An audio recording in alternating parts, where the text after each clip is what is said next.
Madame la ministre, tout d'abord, je voudrais dire une chose très simple, c'est que le refus de se faire vacciner, motivé pour des raisons personnelles, est respectable.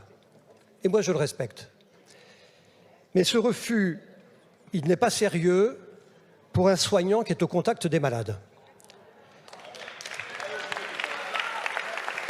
Je passe sur le fait qu'une des difficultés du débat ce soir, c'est que le débat est pollué par une pratique qui est déraisonnable, qui fait qu'on demande aujourd'hui à des soignants infectés, malades, de venir soigner les patients. Et ça, c'est vrai, ça pollue nos débats. Et c'est un fait très important. Mais ce n'est pas le sujet de l'amendement numéro 1. J'entends ensuite que le vaccin, je cite un certain nombre de collègues, ne protégerait pas contre la contamination. Mais c'est faux. C'est faux, mesdames et messieurs. De quoi parle-t-on?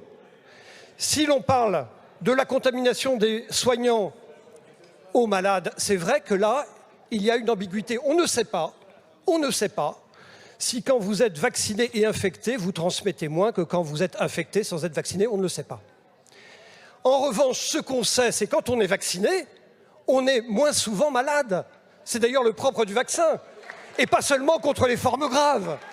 Quand vous êtes vacciné, vous êtes moins souvent malade.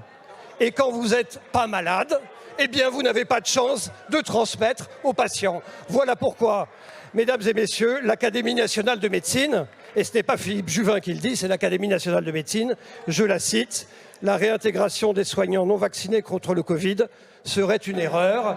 Voilà pourquoi je souhaite que l'on supprime l'article 1.